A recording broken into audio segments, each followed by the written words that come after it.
your health is your ultimate asset, right? We get so focused on promotions, career progression, 401ks, stock options, all these things. But at the end of the day, you're going to have one body for this lifetime. And if you want to perform at your highest level, you need to prioritize your health. It's not optional, it's foundational.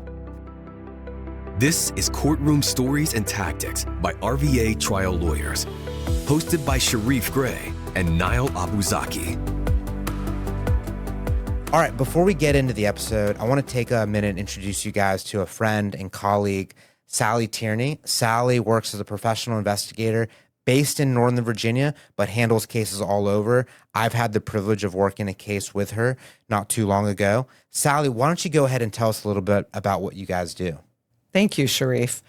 So Clear Path Forward is the firm, and we do investigations for attorneys for criminal, personal injury, civil, by doing an extremely thorough investigation on every single case, and we add value for the attorney.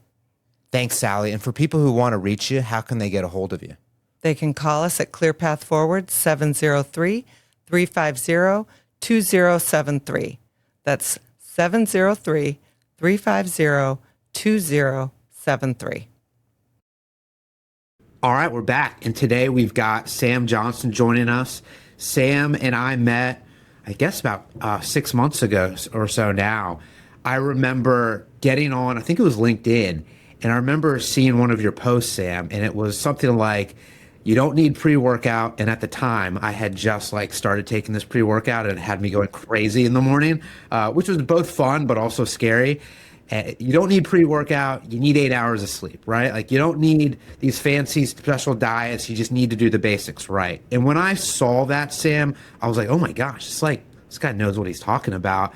And at the time, I remember just struggling with this. Good times when it came to fitness and nutrition, and then I would blow it. I would see a bag of Oreos at home, and then I would just crush them, right? And then just ups and downs, ups and downs. So I reached out. You and I spoke. I could tell instantly that, one, you knew what you were talking about, and two, and probably most importantly, that you cared. And so we started working together, and not only have I gotten stronger, fitter, but I'm a bit taller now too. I think now can attest to that. Is that right? So Sam, I owe it to you. I'm getting all these progress pictures from, Sharif. And late at night, I'm like, oh, Sharif, what are we doing here? But Sam, why don't you introduce yourself and tell us a bit about you? Amazing. Well, Sharif, Niall, I really appreciate you both having me here. Really excited to dive into the conversation. So yeah, my name's Sam Johnston. I'm a health and performance coach. Been in this space for the past 5 years. And right now, we're working with a lot of guys such as both of yourselves, high performing individuals, lots of things going well for you, crushing your careers, great relationships, families. But oftentimes, as we all know, in the pursuit of career development, with the responsibilities of family, social commitments, too often our health and our fitness gets put on the back burner. And unfortunately, that can have a lot of short-term consequences, but also real harmful long-term consequences. So my goal here with what we do within my community Alpha Body system is to help high-performing men be the complete package and have the systems necessary to maintain their health and their fitness, be sharp mentally, be in optimal shape physically, while still being able to show up as the men they need to be in all areas of life. And what's crazy is your approach, Sam, is somewhat counterintuitive. I mean, we'll get to your history, playing hockey in college and all that stuff. But a lot of times athletes, we grow up and we have this sense of we just have to grind harder. We just have to go to the gym every day. We just have to spend not 1 hour, but 2 hours, right? Or starve ourselves. And it's counterintuitive because it doesn't work. And the advice that I've learned from you is actually less is more. Just it's quality over quantity. But anyways, before we kind of dive down that rabbit hole, let me take you back to you're a hockey player in college. You're doing what a lot of guys do, right? I'm sure grinding, trying to make sure you're ready to play hockey and in good shape. Tell us about what life is like then and how you kind of progressed down this fitness journey. Yeah, so I grew up playing hockey, and throughout this conversation, my Canadian accent might slip out. I'll try to keep it hidden, but sometimes it pops out. I grew up on the west coast of Canada playing hockey there, and got to live out my childhood dream of playing college hockey at a school in Michigan called Adrian College. and played for 4 years there. And any college athlete can attest to the fact that when you're a college athlete, when you're in your teens and 20s and you're playing high level athletics, fitness is just a part of life. You don't have to think about it, right? You've got your practices, you've got your games, you've got your matches, you've got the programming and accountability of coaches and your teammates. And it's not something, like, not to take away from the effort that goes into it, but it's not something you have to go and make time for. It just happens automatically, right? And I think that, at least for me, I took that as a given. That was just how life worked. So during that time, was very focused on my own training, nutrition, lifestyle from a physical and athletic performance standpoint. And then from there, I ended up working at a Fortune 500 company. And that's what brought me I was playing hockey in Michigan, ended up moving to Toronto. I was there for 4 years working for a Fortune 500 tech company. And, things were going very well, but I ran into an issue that a lot of guys run into. And it's when you don't have that game plan, when you don't have that structure, when you don't have that accountability, your health and fitness really falls by the wayside. And you might not notice some really negative effects in the first few weeks or few months of doing that. But after time adds up, that can take a toll on your physical well-being, your mental performance, and just your own ability to really execute at the level that you need to be at to be effective in your career. It's interesting. There's also a lot of, I think, misinformation may be the wrong word, but it is hard to find the right guidance. And I'm sure Niall and I can both attest to this. Like, you get online, you can find a million different things. You should have this much protein, in fact, or no, you should fast. You should only sleep this many hours, right? Like, it's hard to find good advice. How did you kind of cut through the noise and ultimately figure out, like, what's worked? And I mean, let me preface it with this. Like, one of the reasons why I have been so happy about working with you, and I've mentioned your name to so many others, and is that it works. Like, what you've taught me and held me accountable to do has actually made a difference in my life compared to so many other programs that I've tried over the last 10, 15, 20 years that you do it and then you kind of, you peter out. Yeah, and I went through that same problem, right? You've got, let's just look at nutrition, for example, because I think that is often the world that people get lost in first. You've got so many conflicting opinions. You've got people telling you that calories are the only thing that matter, and you can eat Pop-Tarts, Twinkies, and protein shakes all day long, and as so long as you're in a calorie deficit, you're going to get the results you're looking for. Then you have the other camp that tells you actually calories don't matter at all, and you're silly for thinking calories matter, and the only thing you need to focus on is food quality. Get your grass-fed beef and your organic food, and cut out all refined sugar, all seed oils. And then you've got people telling you that no, carbs are the problem. You got to cut out carbs. You got to go keto. And then you've got your uncle that swears by intermittent fasting, telling you that was the one thing he did to get the results you're looking for. And then to top it off, you go on Instagram and you see someone like Paul Saladino or Liver King telling you got to eat raw bull testicles and raw beef liver every day in order to be the picture of perfect health, right? And unfortunately, the net result of that too often is people just feeling confused and overwhelmed and having this analysis paralysis that actually prevents them from actually taking the action required to be successful. So for me, it was a number of things. It was actually diving into the science behind what truly does move the needle from a health and fitness standpoint. And more importantly, understanding the hierarchy of importance, right? Because anyone telling you it's just this one thing or just this one thing, they're lying to you. It's multifactorial, but to approach your health and your fitness from an evidence-based perspective, you need to understand what's going to make the 50% of the difference, then what's going to make the 30% of the difference, then what's going to make the 5-10% of the difference, and then finally you get up to those things that are going to make a 2 to 3% difference. And how I like to think of it with nutrition is we have a pyramid, right? And at the base of the pyramid, that's going to be the most foundational aspect. And then from there we have other important pieces of the pyramid, but as we go further up that pyramid, they become progressively less important than the pillar underneath it. So that's how I approach really everything from a training perspective, a nutrition perspective, a supplementation perspective, and then I'm sure at some point here we're going to dive into peptides, which can be super useful too. But again, these things like the supplementation, the peptides, they're amazing, but they need to be built on top of a foundation of proper nutrition, proper lifestyle, and proper exercise. And to simplify all that, we need to put first things first here, right? And until we do that, it's so easy to get lost in the weeds on things that might matter to some degree, but they're not going to matter if you don't have the pillars underneath them dialed in. And how did you ultimately like come to that conclusion, right? Because I think now, and I'm sure we've both been there, right? Like it's like we see this trend and we're going to try that, right? Like at what point do you like figure out like, okay, this is the stuff that really works and this is who I need to be learning from? For sure. I mean, at the end of the day, it was a trial and error for me. I mean, I did all the same things that most guys do. I thought I had to be in the gym 6 days a week until I got burnt out and completely stopped going to the gym. I thought I had to cut out carbs, which helped me lose weight initially, and stay lean. But then I felt depleted and grumpy, and that wasn't sustainable. That process of hyper restriction and then it swinging the opposite direction into just forgetting about it all and being like, oh, this isn't the time, I'm just gonna not think about it. That pendulum swinging from restriction to complete almost surrender. I mean, that was something that I went through too. So the biggest thing for me was I found mentors in the space. I made investments in my own training and nutrition, and then went on to learn from the best in the space so that I actually understood how to formulate proper programming, proper planning, on everything from the nutrition, the supplementation, the workouts. So I guess at a high level, like how did I find the right mentors? The biggest thing for me was looking for people who, one, had the results I was looking for, right? Two, were getting other people like me the results that I wanted.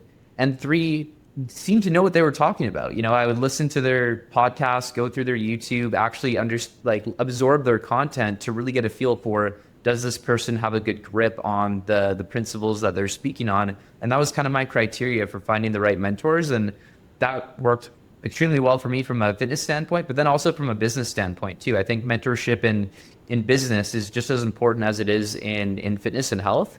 And that's been a huge part of my own success and growth and development. And a lesson I wish I had learned sooner, because I think that would have cut down my learning time probably by 50% if I had just found the right people and made the investments sooner. So Sam, we all go through the trial and error, right? Yeah. Where we experiment on our own and we often tell ourselves, you know what, we can do it. I can do it. I don't need a coach. I don't need the supplements. I'm fine. I watch my calories. I'm taking in my protein. But we never get to where we want to be. For you did the trial and error just like everyone else did. And then you decided to bring the science in. And let's kind of focus a bit on the science. You talk about the hierarchy and the pillars. Yeah. When you're thinking nutrition, what is Sam thinking to lose weight, build muscle when we're talking about nutrition?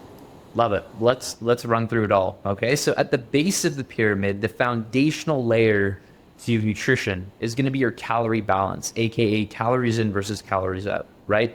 If your goal is to lose weight, it is impossible to do that if we're not maintaining a calorie deficit. Now, this doesn't mean, you know, sometimes I get people saying, oh, I tried the calorie deficit and it didn't work for me. No, you weren't in a calorie deficit. That's like, you know, the fact that you need a calorie deficit to lose weight is as true as if I drop, you know, my phone here, gravity's going to pull it down to the ground. That is just, it's an indisputable law of the reality we live in.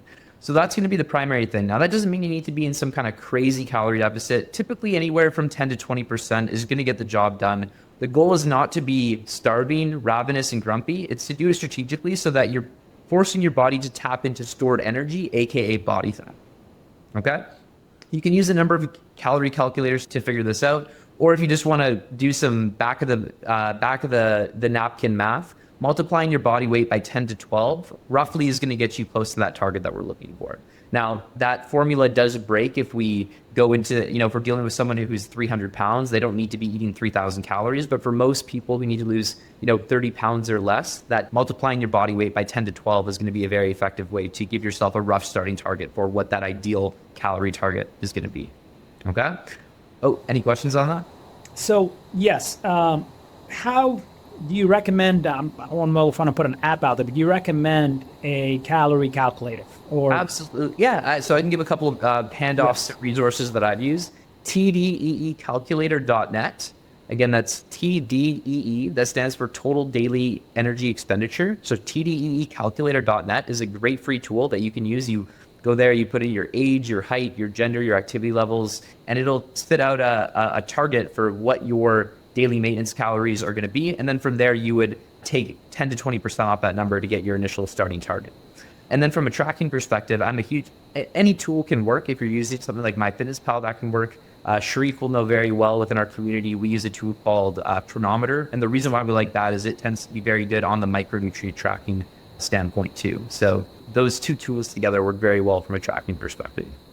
Right. So we got the calorie deficit. Now let's talk about the nutrition. What are we taking in our body? Perfect. So then the next pillar is we look at your macronutrient distribution, right?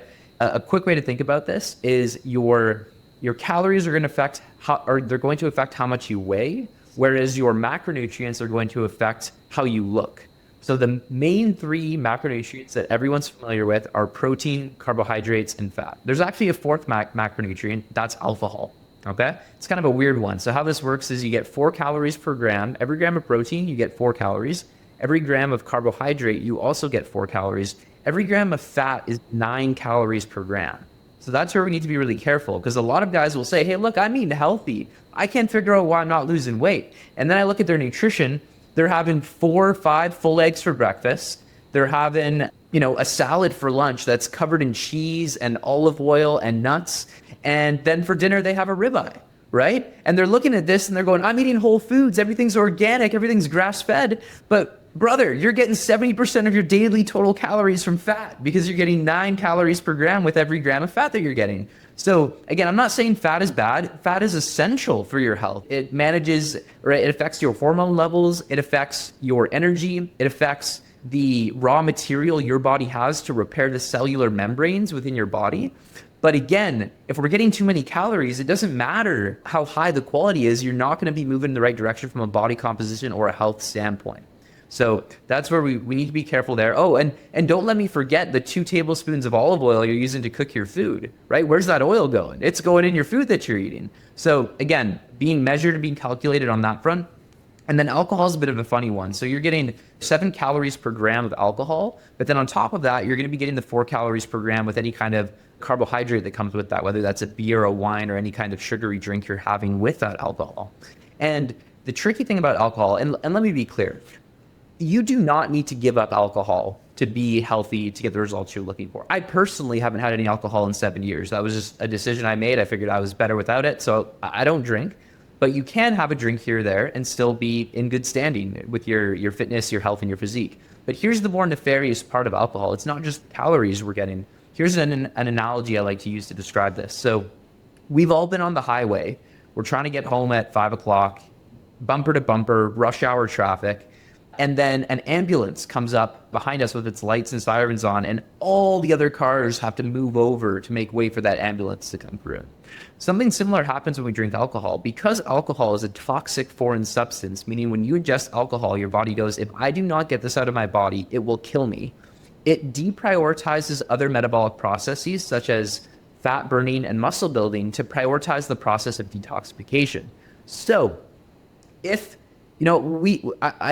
I very often, I'll get a client that comes on board and they go, yeah, I don't drink very much. I just have, 1 to 2 drinks per night. It's like, okay, that may not seem like a lot to you, but basically what that means is you're spending the entire week in that quote unquote detox mode that's going to make it much harder for you to lose fat and build muscle. So if we just focus on the frequency of how often we're drinking, and to highlight this point, I'll exaggerate a bit, but I would way rather you have 1 night per month that you have 10 drinks rather than 10 nights per month where you have 1 drink.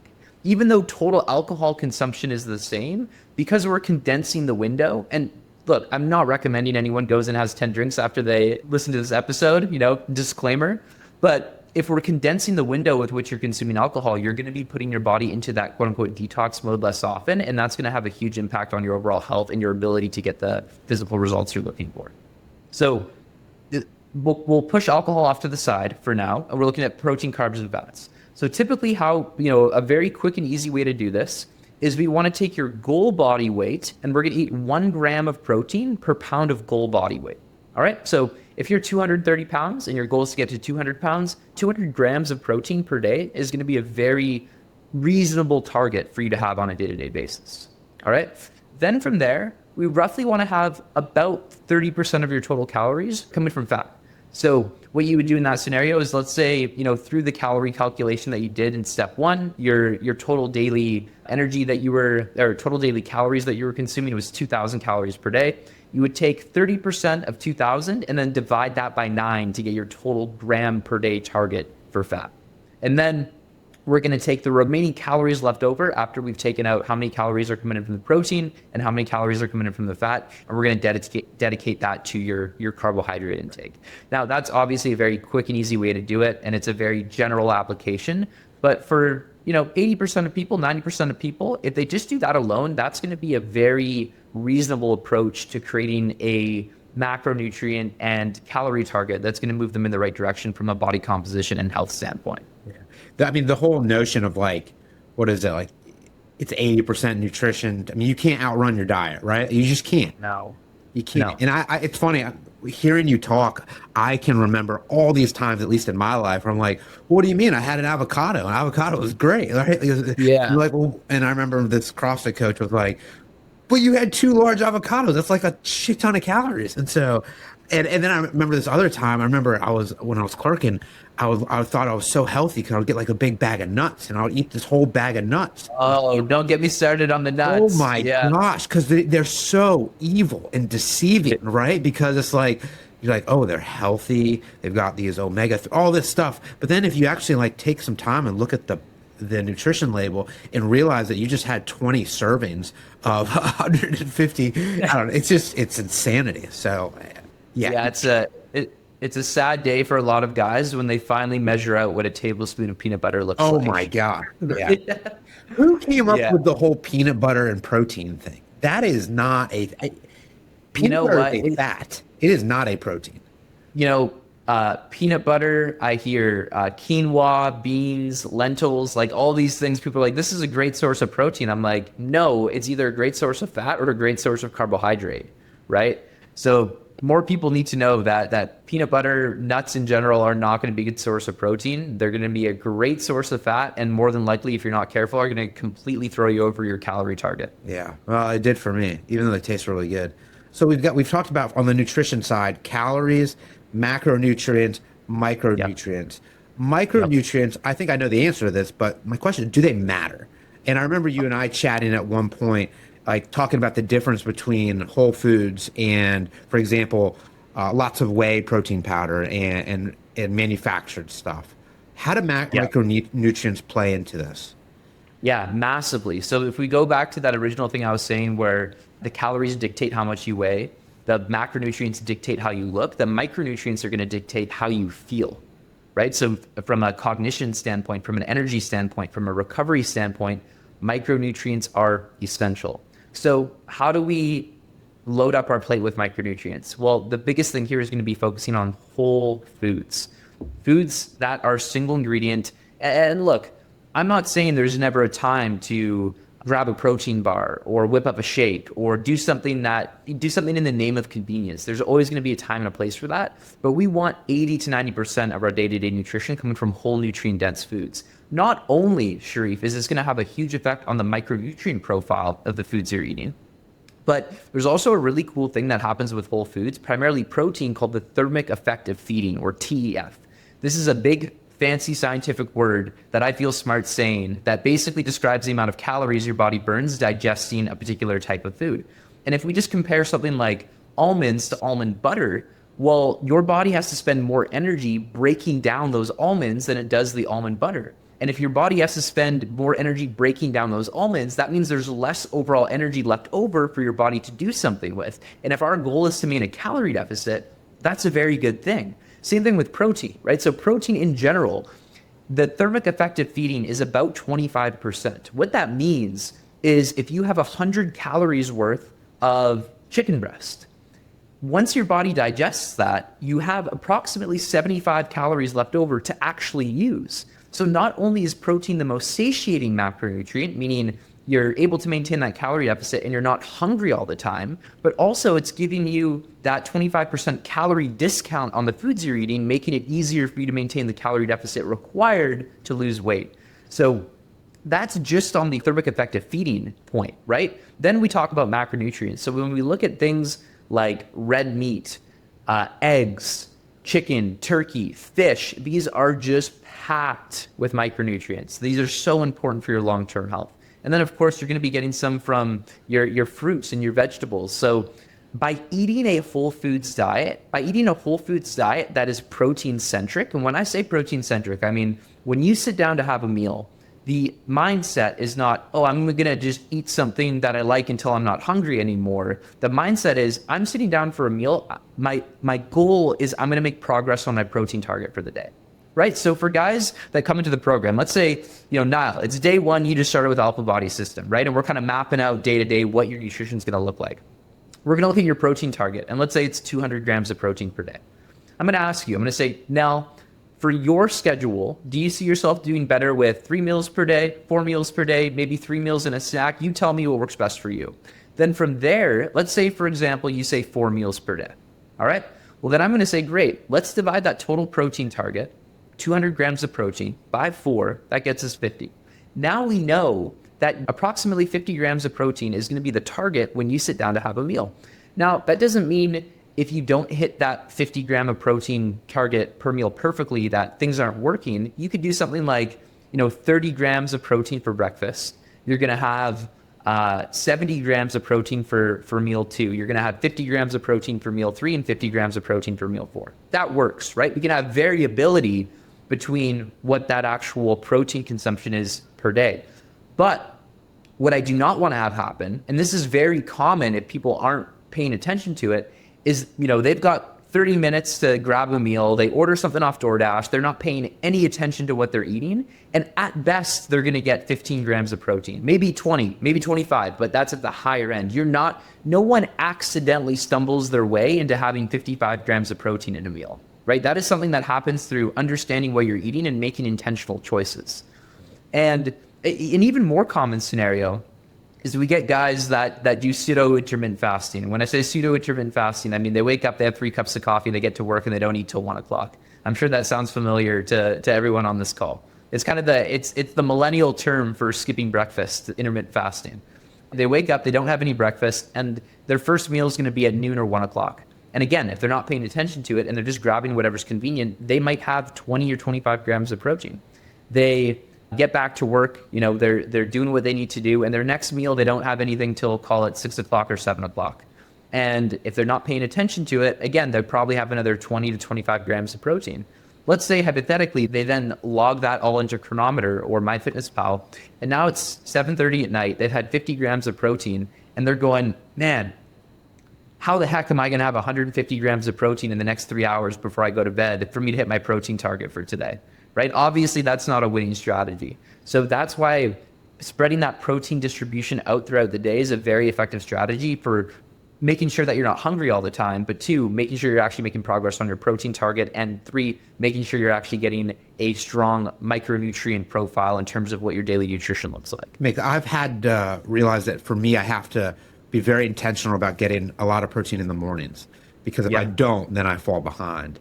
And how do you feel now? Let me ask you this. Sure. Now that you've been consistent with that, what's the difference in your energy level and your mood when you do have that nutrient dense, high protein breakfast earlier in the day, rather than skipping breakfast and just grabbing whatever's convenient for you? Oh yeah, I mean it's night and day. So it's great, right? I mean I feel better, I sleep better. I mean health, fitness. I got to check in tomorrow with another DEXA scan. So for me, I've never had as much progress in my life. So I've noticed a difference right here. Yeah. So I see you I'm too. taller, right? I'm taller. He's sending you his progress photos every week, right? I don't think I actually have, but now I think what Niall is suggesting is that he'd like to see my photos. So Without a doubt. So I may have to have a photo shoot. I can sense a group chat coming after this podcast. I think so too. Well, Sam, so another thing that I didn't mention when I introduced you was one of the things that I liked about what you focus on is you don't just focus on one thing, right? You say, let's get your blood work dialed in. Let's see what it is. Let's see what you need, right? Let's look at your nutrition, which we just talked about. Let's talk about how do we optimize recovery. And I remember the example you used to me was if you squat 300 pounds, well, you can't do it again in 5 minutes, right? Like, presumably that's like your upper end, right? You need to recover in order to get stronger. And then the last component is the strength fitness component.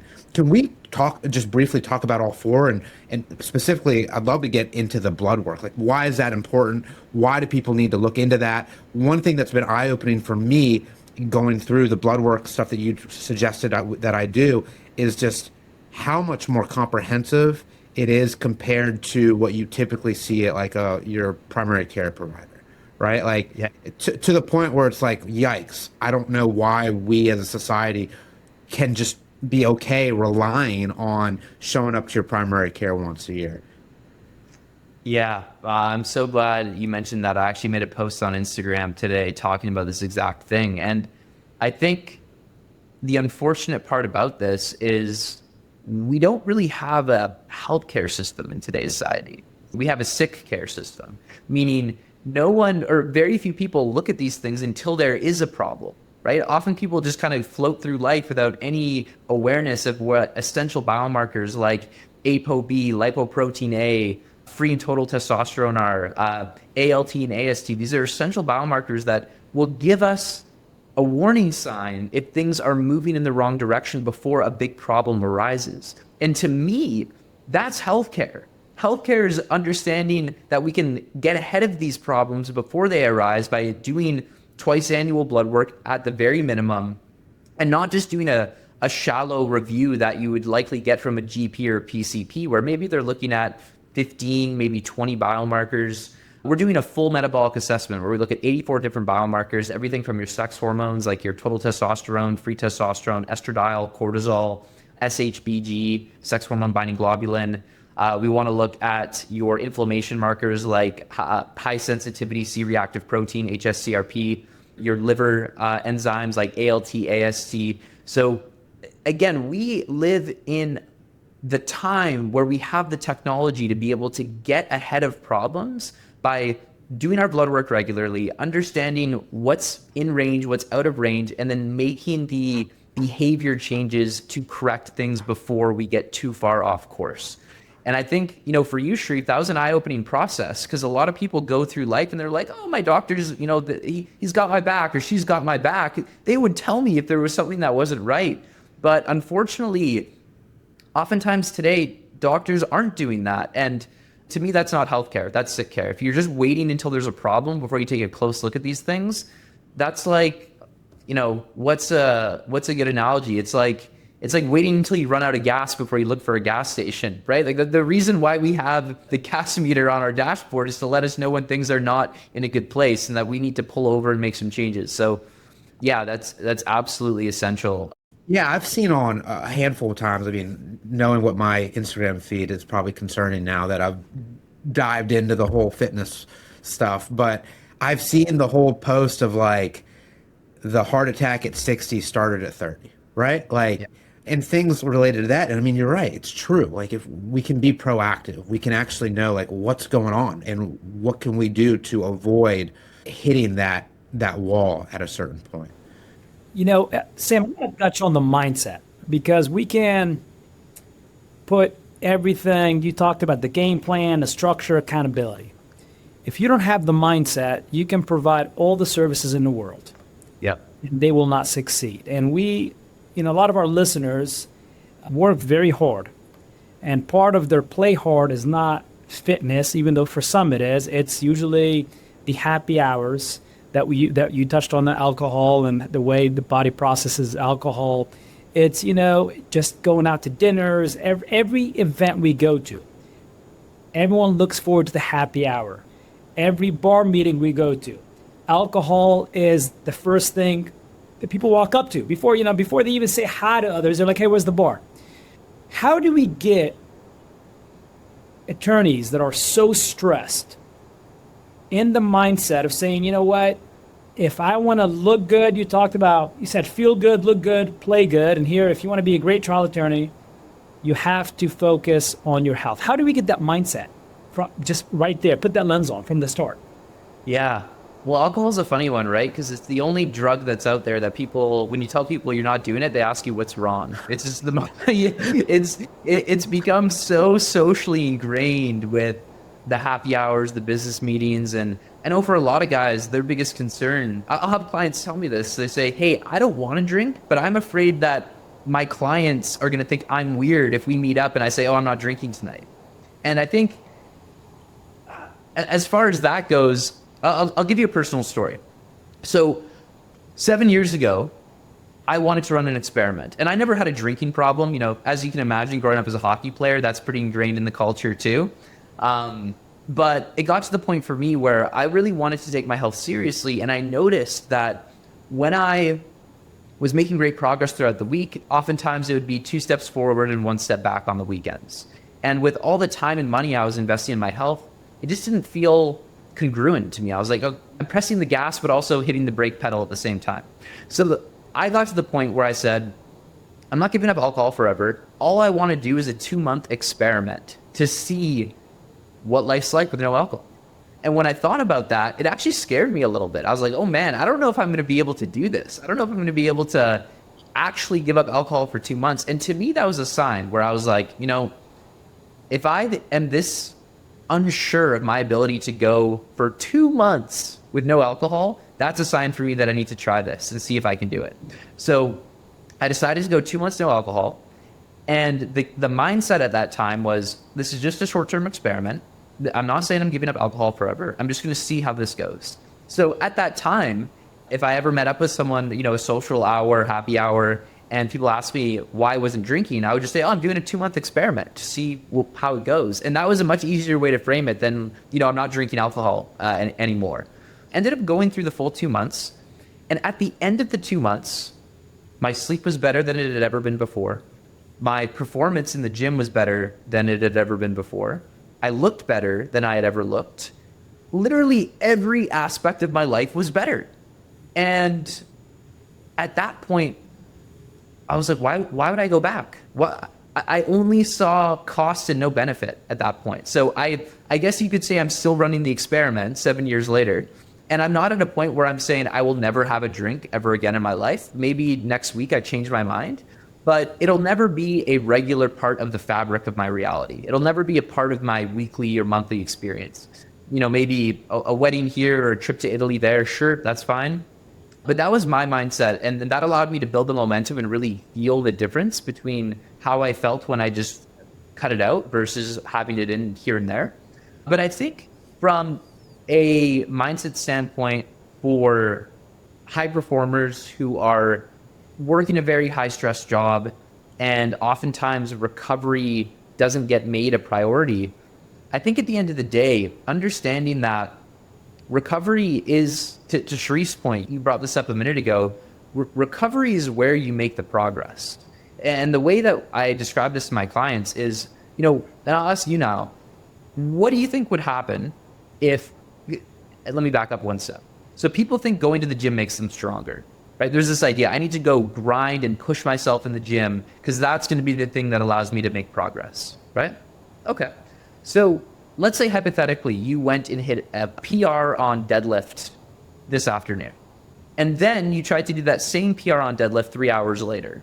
How do you think that would go for you?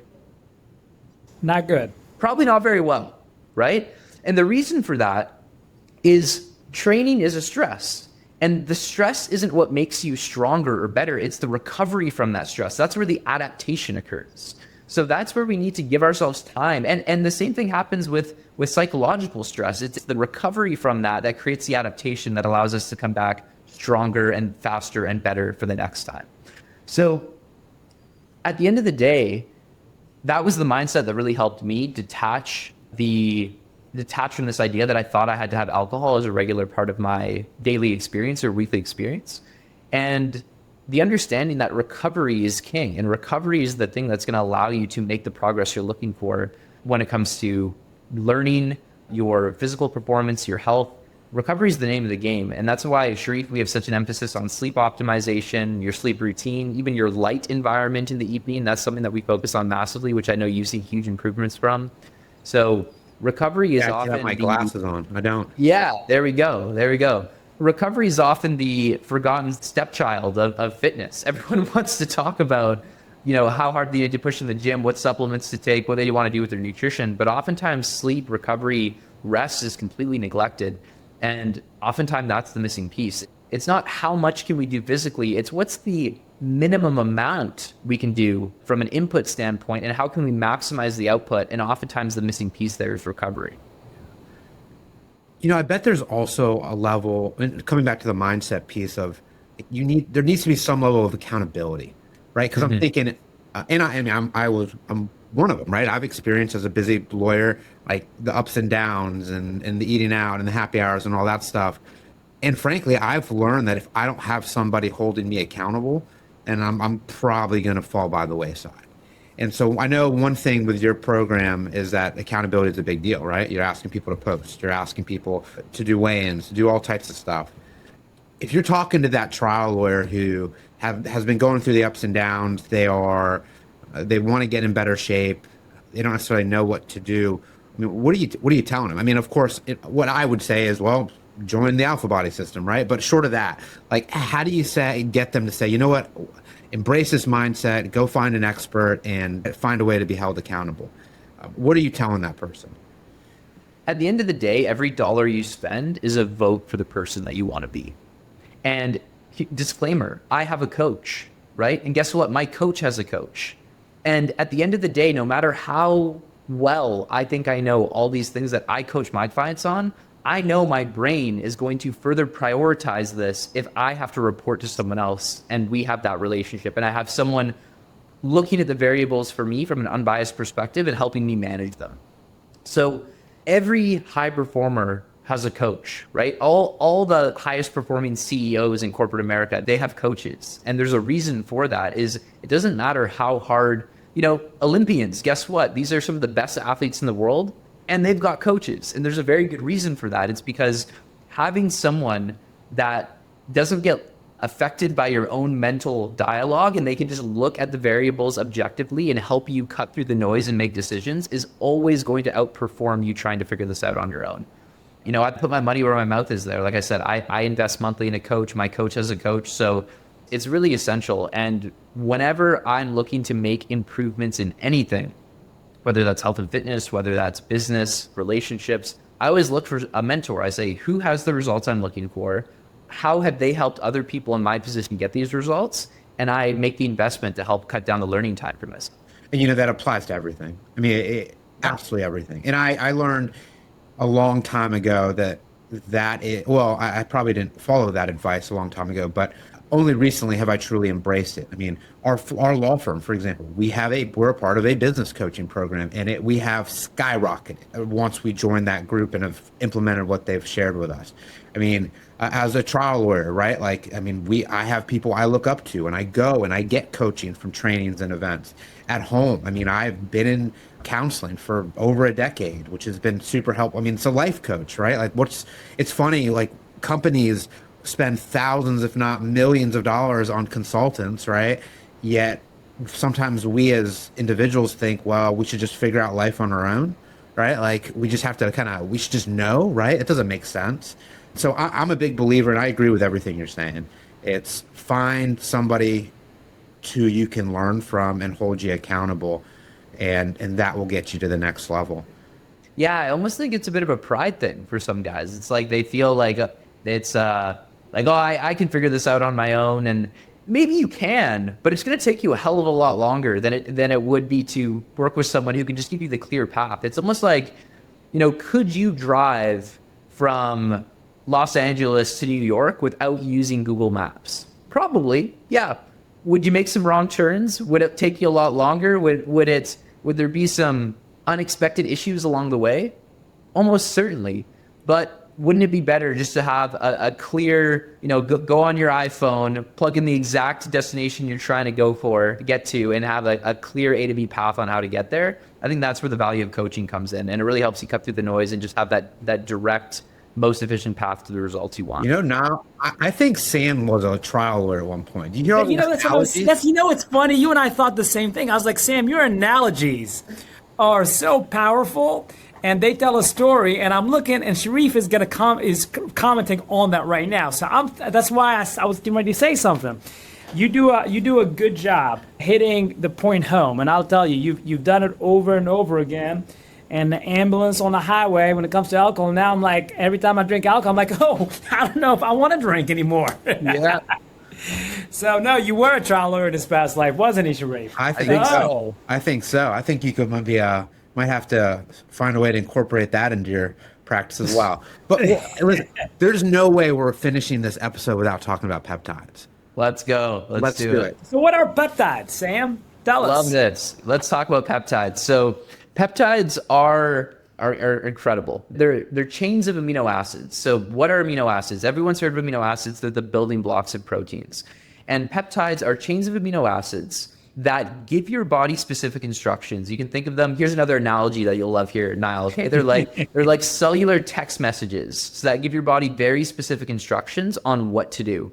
And they just have a whole host of benefits. There are peptides that are very good for weight loss. There are peptides that are very good for improving sleep. There are peptides that are good for boosting your recovery from your workouts or improving the quality of your skin even. There are peptides that can even help you get tan before you go for your vacation. So there are so many different peptides. And Sharif, I know we've been working very closely together on peptide protocols, and I think you personally have seen just a huge benefit. And I know there's a bit of hesitation on your end, right? At first few weeks, you're like, oh, I'm not so sure about these peptide things. And then finally we were like, all right, let's try them out. And I think pretty safe to say they've been a complete game changer for you. Without question. And for me, I mean, the thing that I think I struggled with most, and I'm starting to realize I think it's fairly common with people who were wrestlers in the past, is like, I can eat anything. Like, I mean, you put it in front of me, I can finish it. There's no stopping, right? And taking the GLPs has really, like, the food noise, which I know sounds kind of weird, but like, it's a thing. Like, I'm like, wait, is this what normal people feel like? They like eat a meal and then they're full. And so for me, it's helped immensely. And once I started seeing those results and feeling that, like, I mean, it was the floodgate. It was like, just give me more peptides. Like, what else can I be using, right? And I know Niall's been watching from the side. Well, actually, Niall pulled a fast one on us. He had shoulder surgery. What was it, last year? And It was last year. he was back, like, doing push-ups and like stuff in the gym in like 6 weeks, if not even sooner than that. And I was like, how did you do that? And he didn't tell me. And then when I told him about like the peptides that I was taking, and then I was like, well, there's this thing called BPC 157. Oh, he's like, oh, I know that. I used to, when I had the surgery, I injected it in my shoulder. I'm like, well, now it makes sense because I've had shoulder surgery and I was out forever. This guy was back in the gym weeks after the operation. So, anyways, You were holding out. You were holding out on us here now. No, I also have to say, I did some stem cell injections and I did therapy, physical therapy before the surgery as well, which helped. So yes, BPC 157 was part of the equation as well. And look, I'll tell you, Sam, if this wasn't a PG podcast, Sharif is all about showing. He's a show and tell type. I would have, asked him to take his shirt off and just show our listeners how, and I know you've seen it, but and everyone else has not. But I'll tell you, the other day I grabbed him, I don't just grabbing him, and my hand went about 1.5 inches into between one of his abs, I was like, hey, let me go. So Sharif, I know it's working for you, brother. And that's why we're meeting tonight. It is. I didn't realize. Well, I like show and tell in the courtroom, right? But like, so you've talked about the peptides. Yeah. Tell us more about them and how have they been successful? So we're talking about these messengers, right? That tell your body what's needed or how to produce more of something, right? Yep. And it's gone up to your brain and it's firing. Tell us more about that. Yeah, let's talk about a few different ones. So I like to break them into different categories, right? Because I think a lot of people hear peptides and they just want to go all in when really it's more about understanding what's the unique result we're looking for N of one client and creating a protocol based off of that. So let's, Sharif's example. So when it comes to weight loss, a lot of people have heard of GLPs before. They've heard of Ozempic. They've heard of semaglutide. And there's a lot of misinformation and misunderstanding about these compounds. People think that these are very dangerous. And while I say, hey, this is not medical advice and you should work with a qualified professional, talk to your doctor, understanding what these things do and using them properly for the right people can be absolutely life-changing. And I will speak for myself here because Sharif has already given his testimony. I have never been one to really struggle with my weight. For a long time, I've been, 10% body fat or under now. And when I first heard of Ozempic, I was like, man, this is just an excuse for laziness. Why are people using these things? Just, get in the gym, work out, watch what you're eating. But then I started to really dive into the research, especially with some of these newer compounds like tirzepatide, or the newest, the most novel GLP compound is retatrutide. And started to see that this goes far beyond weight loss. These are things that are going to improve your insulin sensitivity. These are going to put the retatrutide specifically is also going to increase your metabolic rate, how many calories you're expending on a 24-hour basis. And it'll even pull down neuroinflammation and systemic inflammation. There's a recent study that came out in 2025 showing that retatrutide actually had anti-cancer benefits in rodent models. So this is something that goes far beyond weight loss. And for me, I started experimenting with retatrutide mainly out of a desire to understand how these things work so that I could better serve my clients and help share my own personal experience. And that food noise that Sharif mentioned, it was like a light bulb went off in my head. I was like, oh my God, I'm just not thinking about food anymore. But I still had the appetite to eat the foods that I know I needed to be eating. So it wasn't this issue. A lot of people talk about the nausea or gastrointestinal issues. Those are more common with Ozempic or semaglutide. But personally, I've been using retatrutide now for on and off for close to a year. I've had tremendous results with it. A number of our clients have also been using retatrutide and just seen life-changing results. So that's one of the biggest players that we have on the metabolic and weight loss side. Now let's shift the conversation to something like injury healing, right? Like your example here now. So BPC 157, TB 500, this combination is often referred to as the Wolverine stack. And at a high level, what these do is these compounds help improve angiogenesis, which is the creation and formation of new small blood vessels. So if we're increasing the creation of blood vessels, what is this going to do? This is going to help deliver more blood oxygen and nutrients to specific injury sites, which is going to have a huge effect on healing. There are even people who will use a combination of BPC 157 and TB 500 before going into surgery to actually prime their system for recovery after that surgery. So those are two of the big players. You'll often hear peptides like KPV or GHKCU often used in that on the recovery side of things. I really like to use GHKCU before I do my red light sessions because that helps my body absorb more near infrared light. And a lot of people love it because it helps with collagen and elastin production in their skin. So when you look at skin health, GHKCU can be very helpful there too. And then we can look at other peptides on the cognition side. So things like Salam or CMAX, these are things that can help. CMAX is very helpful for increasing focus and productivity, whereas Solok is helpful for more of that GABA response, so helping your body go into that relax and digest state if you're trying to recover from a really stressful day at work. Another combination that I'm a huge fan of are going to be the growth hormone secretagogues. So when we look at something like CJC 1295 and ipamorelin, or even tesamorelin and ipamorelin, I'll give a high-level overview of the actual mechanism at play here. So typically how your growth hormone system works is your pituitary gland is going to create growth hormone and then release growth hormone. What CJC 1295 and ipamorelin do is together they tell your pituitary gland to create more growth hormone and release more growth hormone. So first the ipamorelin comes in, tells your pituitary gland to create more growth hormone, and then the CJC 1295 comes in and tells your body to release more growth hormone.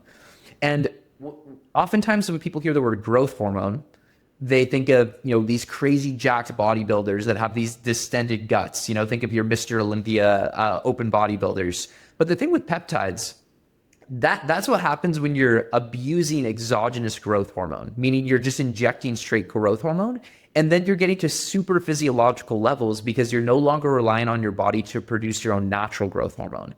What these growth hormone secretagogue peptides do, like the ipamorelin and the CJC 1295 or the ipamorelin and the tesamorelin, is by getting your body to create more growth hormone, you're still playing within the physiological range that your body can naturally produce. So you love the analogies. I thought this might be my best analogy of the day here now, okay? So you can think of your hormones like a speaker, right? And there are things you can do to increase the volume of that speaker. And that could be things like getting good sleep, getting proper diet, lifting weights, and using peptides. When you use steroids, by the way, I've never used any kind of steroids. A lot of people don't like to believe me on that, but just to set the record straight, I'm not against it, TRT or anything like that, but personally, I haven't used it, haven't had to. When you use steroids, it's like strapping an external amplifier onto that speaker. And because you're no longer relying on your body to create those hormones, you can get to super physiological ranges that your body was never designed to handle. And that's where the issues can come into play. So with peptides, because you're giving your body those, cellular text messages to create more of your own natural hormones, that's where you stay within the physiological range and you get that boost without having the potential long-term issues that come with being at super physiological levels for extended periods of time. So your healing peptides, those are going to be your BPC-157, your TB-500, potentially GHKCU or KBB. Then you've got your growth hormone peptides that can be really good for improving sleep quality, improving recovery in the gym, even improving the youthfulness of your appearance, things like skin and hair. Those are going to be things like your ipamorelin, your CJC-1295, or your testosterone. And then you've got the peptides that are very helpful for weight loss and metabolic optimization. So those can be things like tirzepatide or retatrutide, or we could even talk further about things like, MOTS-C, SLU-PP332. There's a whole world, and I know for a lot of people it can feel a little overwhelming because it basically just seems like it's alphabet soup, a whole bunch of letters and numbers. But when you use these things properly and you have proper protocols in place and you pair them with proper lifestyle habits, nutrition, and exercise, they can be absolute game changers. So I'm using peptides. A lot of our clients are using peptides. And I've got my mom using peptides right now too. She's 73 years old, and we're trying to do what we can to optimize her mental function, her cognition. So we've got her on peptides. And just, I think, a bit of backstory that I think is important to highlight. My grandma died of ALS. My dad has frontal temporal dementia, so FTD, and that's ruined his life. And my mom has had some symptoms that we want to make sure we can optimize. And that lesson has taught me that if you simply think that the healthcare system is going to take care of you, you're wrong. Yeah, I believe you need to take health into your own hands. You need to have agency over it, and you need to understand how to manage your lifestyle, manage your nutrition, have high quality workouts. And if it's a good fit, potentially use peptides if you know how to use them properly. And when you do those all together and you're not outsourcing your own health to a system that may not be the best for you, which in my opinion is our current healthcare system, my belief is over the next 10, 20, 30 years, these sorts of things that we're going to talk about are going to have a huge shift on the course of humanity when we look at things like lifespan, health span, and quality of life. And that's why I'm so passionate about it. And that's really why I do what I do within Alpha Body System and why I love working with guys like you and having these conversations. So Sam, this has been awesome. Very promising stuff right here, right? But that you don't get from going to see a doctor. So you, Sam Johnston, how do you determine what peptides you should administer? And a lot of people are concerned about, well, how pure is this peptide? Because a lot of these peptides, they say it's for research purposes only. Mm-hmm. And some people are worried about injecting something for research purposes only. Clearly, not only are you prescribing them in a way or sending your clients to places to buy these peptides, but you've taken them yourself and you've been taking them for years. How do you, kind of share that comfort with your clients and be like, hey, it's not going to hurt you. Let me tell you about them. Yeah, great question. So I think there are a couple things that we can focus on here. First and foremost is understanding what is your goal, right? This is not a game of how many peptides can I stock together. It's what's the most efficient path to the actual results I'm looking for. So for some people, Niall, for you, coming back from an injury, from surgery, we're going to look at things that are going to help you with that. For someone who's more focused on weight loss, we're going to look at things that can help with that. Or for someone who's just focused on longevity, there are peptides we can look for there too. So it's all about pairing the right tool for the right job. Then when it comes to purity, we always want to make sure we're dealing with a company that does third-party certificate of analyses, actually showing the third-party testing being done on their batches. So we want only companies that are going to offer 99% plus pure peptides. So the sources that I use, everything's going to be 99% plus pure. These are things that every batch has an independent certificate of analysis coming from Genoshic, which is the gold standard for peptide testing in the research space. And the other thing is going to be starting low and going slow, right? The goal here, like I said, is not to use the maximum amount of peptides. It's to find the minimum effective dose that gives our body that clear signal to get the result that we're looking for. And these are not things that we need to be on all the time. These are things that we want to have in for a specified period of time.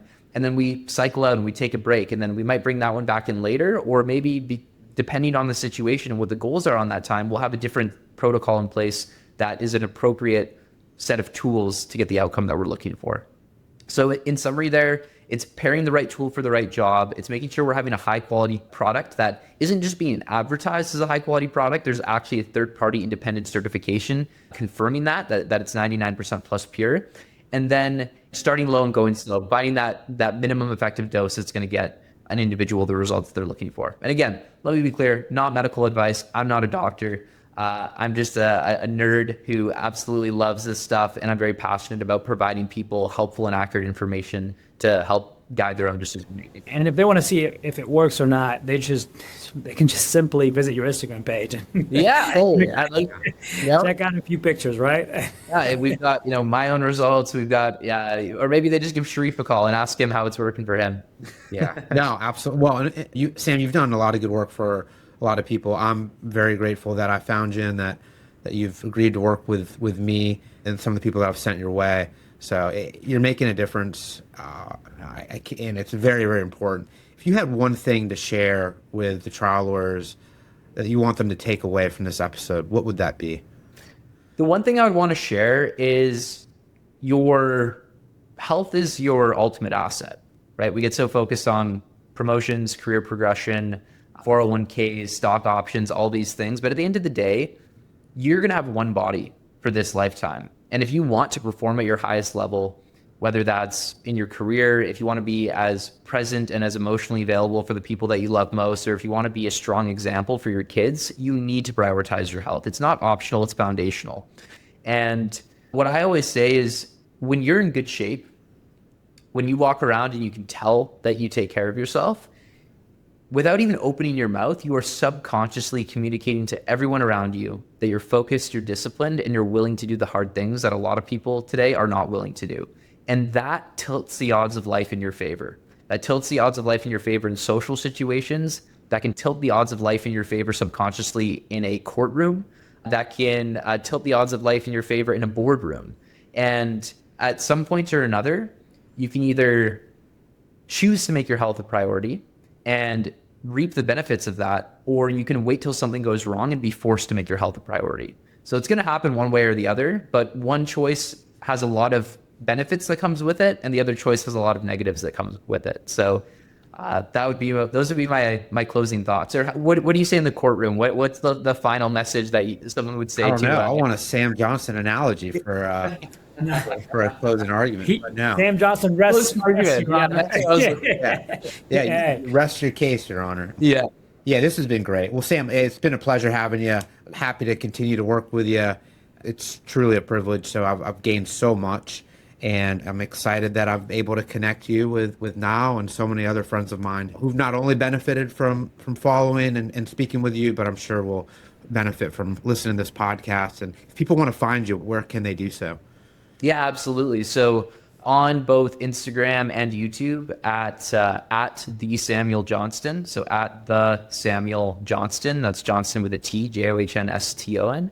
And then my website is alphabodysystem.com. So if someone goes there, they'll see a lot of client transformations. They'll have the ability to book a one-on-one call with me, and then we can always take the conversation from there. Thank you, Sam. Sam, appreciate what you do, brother. You're welcome. Looking forward to connecting with both of you soon. Thanks. Thanks for listening to Courtroom Stories and Tactics by RVA Trial Lawyers. Hosted by Sharif Gray and Niall Abuzaki. Please subscribe and leave us a review on Apple Podcasts, Spotify, YouTube, or any major podcast platform. Together, we're building a tribe of trial lawyers to remind the world what human life is truly worth, one verdict at a time.